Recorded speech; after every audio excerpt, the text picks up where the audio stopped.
É que quando eu gravo, depois eu tenho que transformar essa gravação, né? Para poder. Geralmente eu mando pelo YouTube depois, né? Muito bem, Sei. está sendo gravado agora, tá? Tá É, ótimo, depois eu, obrigada. depois eu tenho a outra gravação para te mandar também. Muito bem, Tá, muito obrigada. desde que nós conversamos a outra vez, desde que coisas que eu te passei. Desculpe eu atrasar com o relatório, eu atrasei com todo mundo o relatório, que eu estava com uma sobrecarga e eu só pude Eu mandar, imaginei. eu só pude mandar hoje, tá? O Ah, teu. não tem problema. E ali tem práticas para você fazer, né? Continuamente, né? É tudo prática de conscientização, é tudo prática de trazer tudo para o presente, né? A cura só pode acontecer no infinito e eterno aqui e agora. A cura não acontece no tempo, ela acontece no infinito e eterno aqui e agora, né? E é esse estado que a gente tem que praticar, porque enquanto nós estamos no passado ou no futuro, nós estamos na ilusão. E aí nós estamos experimentando dor e sofrimento. Quando eu venho para o presente, desaparece tudo. E aí, nesse estado de presente, é que eu vou acessando aquilo que está me bloqueando e vou limpando, né? O segredo, tudo está no sentir o que está sentindo. E se Sim, dar, e ter consciência de que quando a gente está resistindo, a gente para de respirar. E tudo aquilo que a gente resiste, persiste. Tudo, tudo, tudo, tudo aquilo que a gente resiste, persiste. Muito bem, me conte um pouco mais de como é que você está, como é que você tem se experimentado.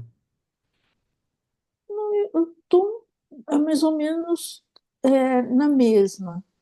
Não teve assim nenhuma diferença, não. Né? Eu só esqueci de relatar uma mágoa grande, mas eu acho que talvez não tenha tanto, não sei se tem importância ou não. Você falou Ou, da ou mágoa, tratar as mágoas. você falou da mágoa, né? É, Hum, me fale mais, é. me fale Mas mais. fala mais Uhum, dela? Ah, sim. Então, o que me veio à cabeça é que uma coisa que me magoou muito é que quando as crianças, eu tinha as crianças pequenas, né? Eu não tinha com quem deixá-las, não tinha uma ajuda. Então, eu pedi ao meu marido que dividisse um pouco comigo, uhum, algumas tardes, algumas manhãs, de modo que eu pudesse, ne- nesse, nesse espaço, atender o consultório. uhum, Né? E ele, então, disse que não, que eu cuidasse das crianças, né? Ele cuidaria da parte financeira, né? Em que seria sempre assim. Né? uhum, Acontece que as crianças cresceram, casaram, arrumaram a vida e não estão mais aqui. Né? uhum, Mas eu acho que e ele não cumpre essa parte, porque eu acho que se eu tivesse atendido o consultório, eu teria um, um fundo, vamos dizer assim, né? uhum, Umas economias, claro que eu teria, né? Então uhum, não tenho isso, né? uhum, E muitas vezes eu preciso e ele nega. uhum. Então isso me magoa. É. Esse é o pensamento machista da humanidade, né? É, É a estrutura como judaico-cristã, né?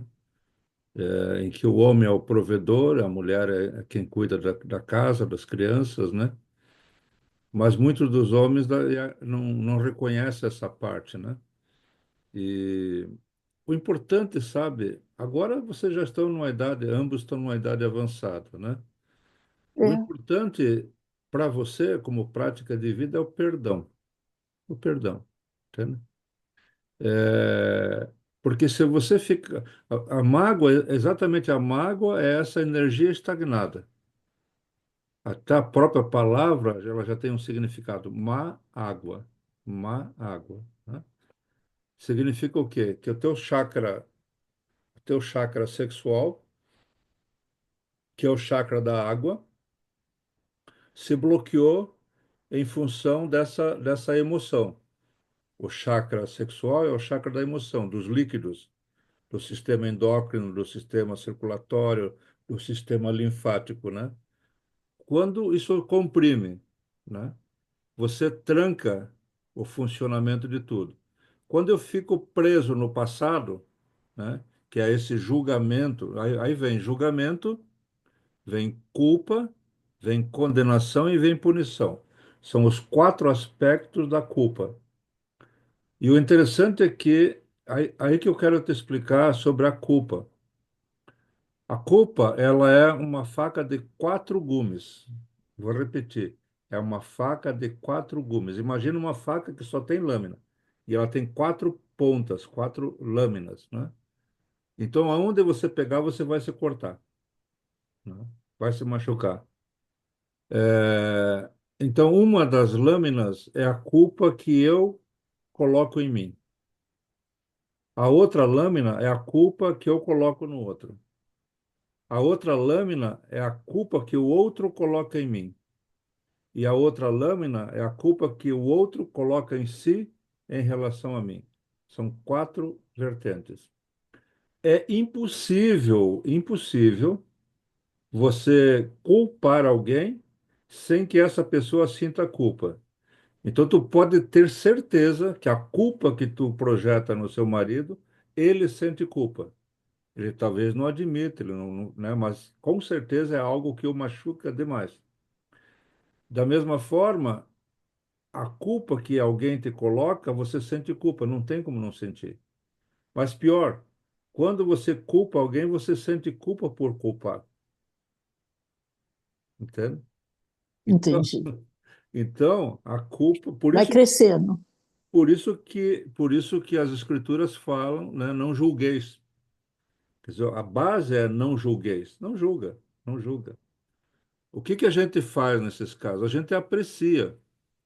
Você aprecia a cultura desse homem, você aprecia a atitude dele, aprecia, simplesmente aprecia o jeito do homem que ele é, porque foi assim que ele aprendeu. Ele aprendeu assim com seus ancestrais. E isso vem de gerações a gerações esse comportamento, né? Nós estamos numa sociedade mais moderna, né? Onde as mulheres passaram a desempenhar funções que, antropologicamente falando, era dos homens, né?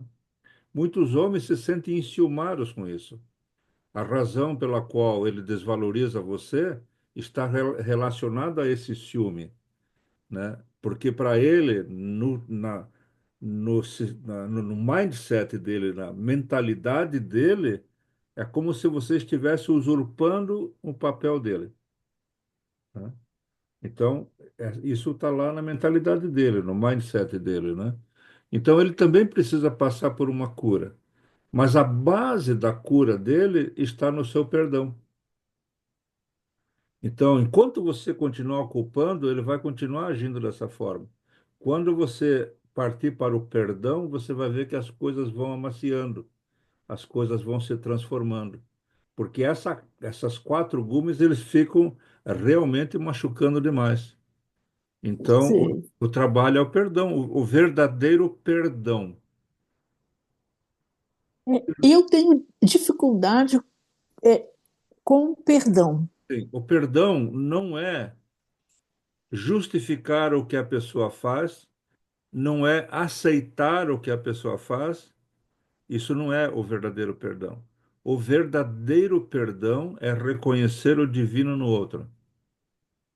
É reconhecer o divino no outro. Porque Deus não julga, embora as religiões coloquem Deus como que culpa, que manda para o inferno, tudo isso é invenção dos homens. Isso é a humanização de Deus. Não, Deus não julga, Deus não culpa, Deus não condena e Deus não pune, porque Deus é puro amor. Então, qual é a atitude nossa em relação a qualquer ser? É ser amor. Qual é a vontade de Deus para você e para todos os seres? É amor e os seus predicados. Então, executar a vontade de Deus, nós falamos no outro dia sobre isso, é oferecer o amor e os seus predicados para todos os seres e para você mesma. Então, a gente trata o passado como passado. Foi assim. Isso é bem sistêmico. Foi assim. E eu não tenho que fazer absolutamente nada com isso. Essa foi a experiência de vida pela qual eu passei. E está tudo bem. Você deve conhecer essa expressão em inglês, let go, né? É, Ou let be também, let go ou let be, né? O que a gente tem que ter é essa atitude de let go ou let be, que seja assim, está tudo bem, né? Foi assim, né? Então, essa atitude que é a base do perdão. O verdadeiro perdão é a correção do erro. Vou repetir.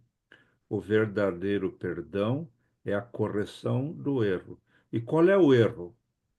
O erro é nos sentirmos separados de Deus. E quando nos sentimos separados de Deus, nós nos sentimos separados do outro. Então, o teu pensamento em relação ao Marco Aurélio, né, é, é de separação. Você acha que o Marco Aurélio é o Marco Aurélio e que você é você. E aí fica esse jogo de ataque e defesa. A partir do momento em que você entender e você se apropriar da ideia, da verdade de que o Marco Aurélio é você mesma se expressando numa forma masculina naquele espaço-tempo, você começa a diluir as coisas. Você começa a diluir as coisas. E quando você começar a diluir, ele vai dar para você tanto valor quanto ele dá para ele mesmo. Porque quando a gente abre essa porta de amar o outro como a si mesmo, a porta do outro lado também se abre, né? Você já ouviu, você já leu, você já escutou e talvez já usou a expressão somos todos um. Talvez até sim, usou como argumento, às vezes tu usa como argumento, somos todos um mesmo, tá, deixa assim. A gente até usa isso como argumento. Mas pouco de nós estamos vivendo o somos todos um. Quando a gente passa a viver o somos todos um, ou seja, abandona o julgamento totalmente, totalmente, culpa, condenação, punição, abandona tudo, você vai começar a exercitar, praticar na tua vida o ensinamento base de Jesus, que é amai o próximo como a si mesmo. E o que que isso significa? É uma verdade imensa. Amai o próximo como a si mesmo. Por quê? Porque o próximo é si mesmo. O próximo é si mesmo. E esse é o significado da compaixão. As pessoas não entendem o que é compaixão. Compaixão é isso. É você compreender que aquele ser que age de uma forma rude, que age de uma forma ignorante, que age de uma forma violenta, que age de uma forma desonesta, você olha para aquele ser e diz: olha lá eu fazendo isso. Olha lá eu fazendo isso. Olha lá eu desvalorizando uma mulher. E aí você vai tendo o quê? Você vai tendo uma compaixão. Uma compaixão. Não é pena. Tem nada a ver com pena. As pessoas confundem compaixão com pena. Não. Compaixão é realmente uma paixão. É um se apaixonar por aquele ser do jeito que ele é. Porque ele é uma expressão de mim mesmo.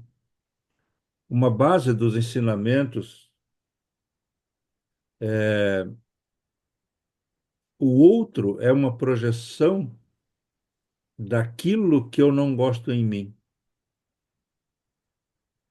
muito interessante. O outro é uma projeção daquilo que eu não gosto em mim. Então, todo outro que é conflitante para mim, ele está executando coisas que eu detesto em mim. Você jamais fará ou faria o que ele faz, porque você detesta esse comportamento. Então, a tua atitude é projetar. e aí o outro se apresenta com essa característica. Existe um exercício que eu faço, esse exercício ele tem que ser presencial. Eu ainda não consegui um jeito de fazer isso online. Para fazer online, eu precisaria de um quadro negro, ou de um, de um telão, né, para poder desenhar. Mas existe um processo chamado Janela da Honra. Eu vou te mandar esse material da Janela da Honra e, eventualmente, eu te mando, você imprime, está num PDF, e eu te guio Ah, em fazer o exercício. Janela da Honra, não sei se tu conhece a Janela Joari. não. Não. Janela da Honra, imagina quatro Hum, quadrados, né? Então, no quadrado de baixo, deixa eu visualizar agora, do lado esquerdo de baixo, eu vou escrever tudo o que eu detesto no outro. É como se eu estivesse dizendo para você, Marco Aurélio, para mim você é muito arrogante. Marco Aurélio, para mim você é muito injusto. Marco Aurélio, para mim você é muito boçal. Marco Aurélio, para mim você é não sei o quê. Vai descarregando. É um pôr para fora.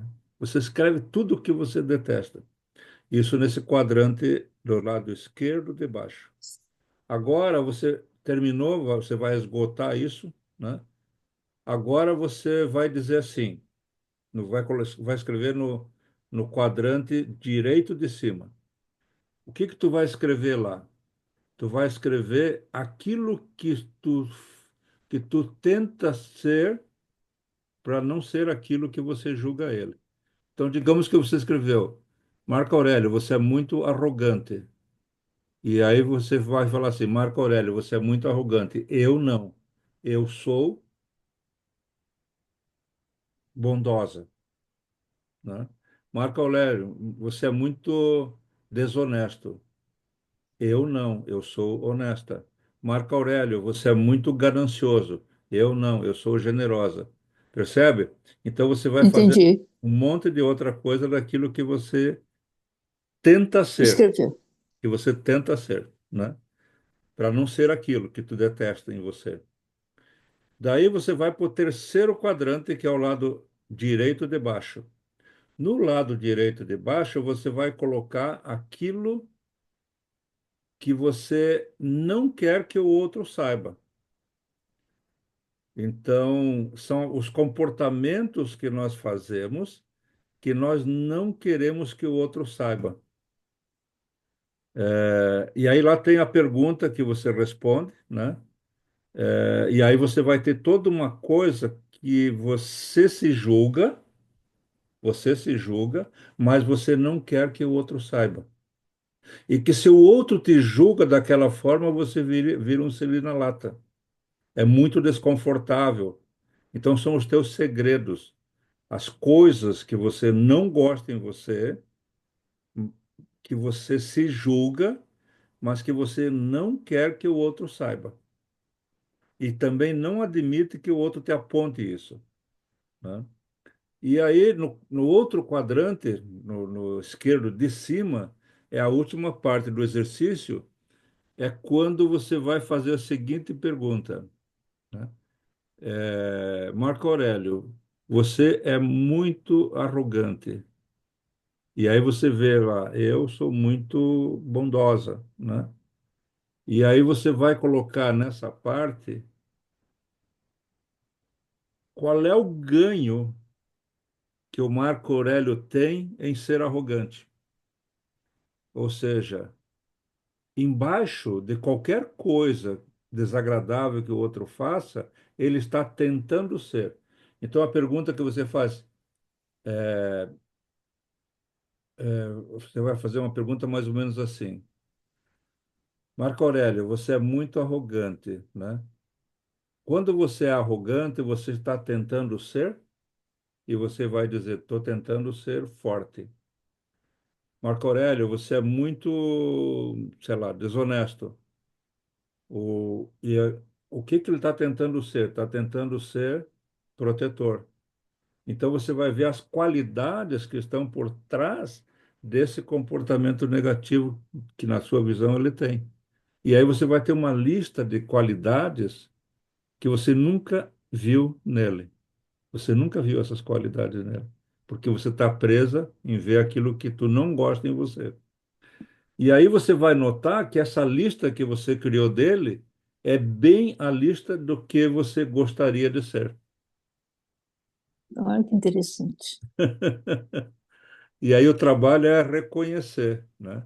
Então aí você faz um trabalho bem sistêmico em que você reconhece que ele é assim e que esse é o teu ser. E aí você reconhece isso em você. E aí vocês têm uma comunhão muito grande. É extremamente curativo. Eu vou te mandar Imagino. o exercício escrito e aí eu te auxilio em você realizá-lo, tá? Porque ele Tá ótimo. vai curar muita coisa, muita coisa. Eu aprendi isso com um texano, o nome dele é Michael Sky, e ele deu esse treinamento gratuitamente para 30 pessoas de vários países do mundo, no Texas. E, e aí, cada um, depois que terminou, era uma semana de treinamento, ofereceu algo para ele. E eu ofereci para ele vir para minha casa aqui no Brasil e ficar o tempo que ele quisesse. Ele acabou vindo e ficando 6 meses comigo. E, e lá a gente teve experiências simplesmente maravilhosas. Tinha uma mulher que era uma consultora de Boston.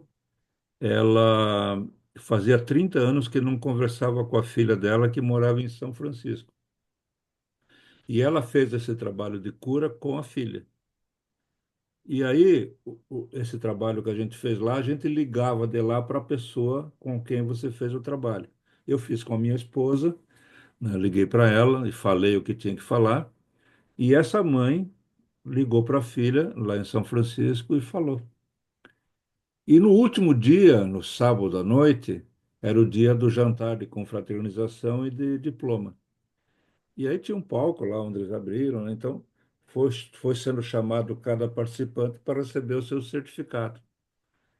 E aí, quando chegou a vez da Judy, que é essa consultora, quem apareceu para entregar o certificado dela foi a filha. A, fi- Nossa, que emocionante. a filha veio de São Francisco de carro buscar a mãe, né? É. É. E assim teve dezenas de curas maravilhosas, né?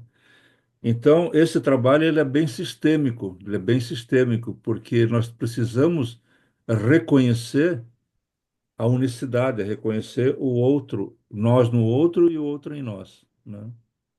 E esse é o papel da cura. Então, o que você está passando, o que você passou na tua vida, isso não é importante. É importante o que isso despertou em você. O que isso despertou em você é a possibilidade de cura.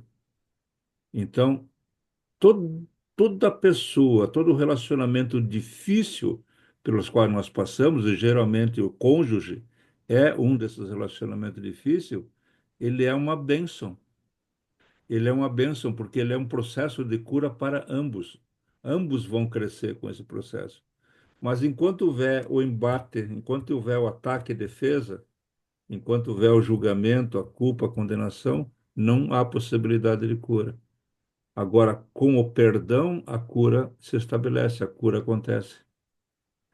Então, não te surpreenda quando você fizer esse processo de cura, talvez o que você vai sentir é uma mudança absurda no teu marido e você vai ter um baita de um companheiro, um baita de um companheiro. É, entende? Porque ele está preso naquela ideia. Ele está preso naquela ideia. Ele não te dá dinheiro porque ele acha que ele administra melhor o dinheiro, entende? Entendo. Ele acha que ele tem que preservar. Ele acha que a mulher gasta, entende? Então ele te dá só o minimamente suficiente, né? É assim que ele foi criado, né? Tem que ver como é que era o relacionamento dele com a mãe dele, com o pai dele, como que o pai tratava a mãe. Tudo isso é copiado. Nós somos copiadores de comportamentos. Então, o comportamento do tataravô, do trisavô, do bisavô, do avô, do pai, né, com relação às respectivas mulheres, é o que ele herdou, é o que ele herdou, né? E ele herdou nele, ele herdou a memória de todas as mulheres do sistema dele. Então, se todas as mulheres anteriores a ele foram mulheres submissas, ele herdou essa ideia do feminino. Está herdado, está lá, entende? É como elas se posicionavam, né? Então, está aí as origens das coisas, né? Faz É sentido muito isso? interessante. Faz, eu não conheço muito as mulheres assim, né? Eu conheci a mãe, mas e uma avó também, mas a avó era muito submissa. Uhum. A mãe também era. É. E muitas mulheres educaram as filhas a serem submissas. Muitas mulheres educaram os homens a serem possessivos. Educaram por quê? Porque vem de gerações em gerações isso, né? Então, hoje a gente já está na segunda, na terceira geração, quarta geração já das mulheres que se emanciparam, né? É por isso que hoje nós temos tantas mulheres solteiras. Quantas mães solo existem no nosso país? Eu acho que metade das mulheres que eu atendo são mães solo. É incrível,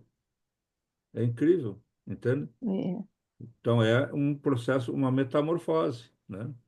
Hoje já está surgindo o homem que está só, que está procurando uma mulher com filhos, Por que com filhos? porque é como se fosse uma compensação, ou seja, é como se fosse um auto-perdão do masculino. Ou seja, é como se ele assumisse uma força, porque aquela criança está sem pai. Então ele faz um processo de adoção. É uma adoção que é sistêmica, né? Então é interessante isso que está acontecendo, né? É, isso eu não sabia que É, estava acontecendo. está acontecendo, está acontecendo.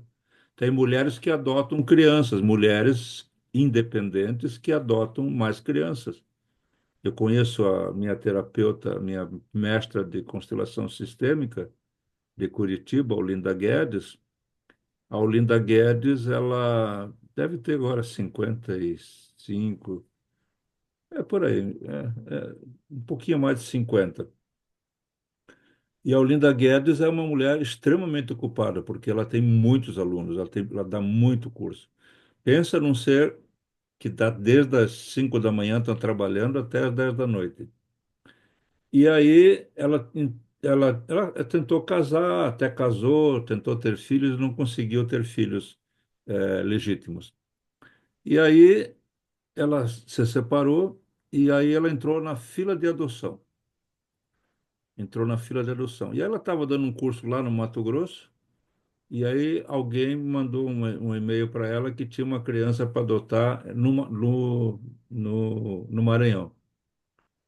E ela estava no meio do curso. Daí ela falou com os alunos, falou, vocês me liberam para pegar a criança, porque eu teria que pegar amanhã. E o pessoal concordou, até fizeram uma vaquinha para comprar passagem, porque ela precisava da passagem dela, né? E do bebê também. E aí ela foi para o Maranhão e trouxe a Nina. E a Nina era um bebê com microcefalia, como é que chama aquela negócio de água? Como é que é? É hidrocefalia. Hidrocefalia, tinha paralisia parcial de um braço, né? Ou seja, uma criança extremamente sofrida, e os médicos diziam que ela tinha pouquíssima chance de sobreviver. Mesmo assim, ela foi lá e adotou, trouxe para Curitiba. Quando chegou em Curitiba, os médicos disseram: olha, dificilmente vai se salvar. Ela disse: não, vamos trabalhar. E aí foi hospitalizado lá e tá, acompanha, vira, mexe. E a criança foi se desenvolvendo, tá, levou para casa. E em um ano a criança estava mudando. Hoje a criança já está, deve estar com 5, 6 anos já. Uma coisinha mais linda do mundo. Já toca piano, já anda a cavalo, né? Com as dificuldades que ela tem em função desses traumas, né? Bom, um ano se passou. Aí ela está um ano com a Nina e eu ficar abismado da ocupação dela tendo que cuidar com uma criança desse tipo. Veio um novo pedido, ela continuou na fila da adoção, veio para ela 6 irmãos que estavam sendo, como é que chama, separados no Maranhão também. E aí ela disse, não, não vai separar as crianças, eu vou lá buscar. Daí foram 2 pessoas com ela para buscar essas 6 crianças e trouxeram seis, Nossa, entre 6 e 14, 6 e 14 anos de idade. E trouxe todo mundo. Imagina daí crianças que estavam já destituídas, já estavam em abrigos, já estavam em abrigo separado, inclusive, totalmente rebeldes, né? Trouxe e aí começou a trabalhar com toda a ocupação dela. Pensa numa família, coisa mais linda do mundo.